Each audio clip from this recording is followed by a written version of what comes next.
માતાજી જય દ્વારકાધીશ બધા ખેડૂત મિત્રોને.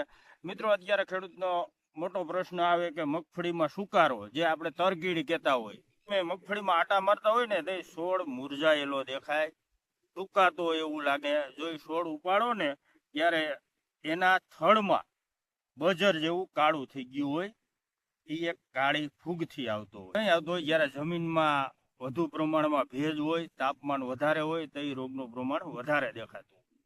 તો એના માટે મિત્રો પ્રથમ આપણે જૈવિક ઇલાજ, જે કાળી ફૂગ છે સુડોમાં અને ટાઇકોડરમાં સફેદ ફૂગ માટે, ટાઇકોડરમાં, સુડોમાં અને માઇકોરાજા નો વિકાસ, મૂળને ખોરાક પૂરો પાડી દેવો, મૂળનો વિકાસ આ માઇકોરાજાનું કામ છે. તો આ ત્રણેય નાખવું હોય તો ઘણા ખેડૂતનો પ્રશ્ન છે.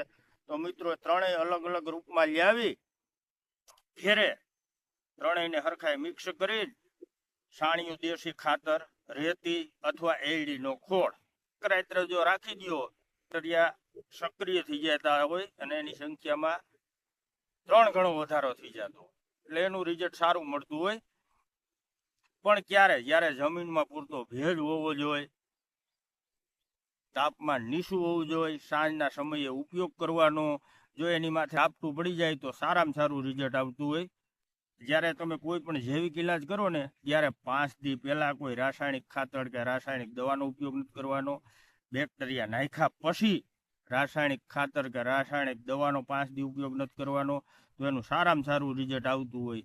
અને જો જમીનમાં ભેજ ન હોય તો પિયત આપીને પણ એનો ઉપયોગ કરી શકાય. હવે વાત કરીએ રાસાયણિકની. એઝાટ્રોબિન અને ટેબુકોનાઝોલ 15 લીટર પાણીમાં 25 ml નાખી અને છંટકાવ કરી તો એનું રિઝલ્ટ મળતું. 48 મેન્કોજેબ, જે 1 વીઘે પ્રમાણ રાખવાનું છે 250 ગ્રામ. સાથમાં ઉરિયા 5 થી 7 કિલો હરખું મિક્સ કરી અને 1 વીઘામાં હરખું ઉડાડી દો, પૂખી દો. ઝાપટું અથવા આપણે કોઈ પિયત આપી દો તો એનું પણ સારામાં સારું રિઝલ્ટ મળતું હોય. જે પ્રોપિકોનાઝોલ, જે 25% ઈસીના રૂપમાં આવે, એ આપણે 15 લીટર પાણીમાં 20 થી 25 ml નાખીને છંટકાવ કરો તો એમાં પણ સારો કંટ્રોલ મળતો હોય. મિત્રો બધું આ અગતરું આયોજન કર્યું હોય તો એનું સારામાં સારું રિઝલ્ટ મળતું હોય. ફૂગનાશક કે કોઈ પણ બેક્ટેરિયા જમીનમાં ભેજ હોવો જરૂરી છે તો જ એનું રિઝલ્ટ મળતું હોય. ભલે મિત્રો તમારો કોઈ પણ પ્રશ્ન હોય તો કોમેન્ટ કરજો અને અમારી ચેનલને સબસ્ક્રાઈબ અને ફોલો ન કરી તો ફોલો કરી લેજો. અને તમારો કોઈ પણ પ્રશ્ન હોય તો કોમેન્ટ કરજો, ના જવાબ આપતો હોય અથવા વિડીયો બનાવીને પણ એનો જવાબ આપતા હોય. મળશું એક અલગ જ વિષયમાં. તાલગી બધાને જય માતાજી, જય દ્વારકાધીશ.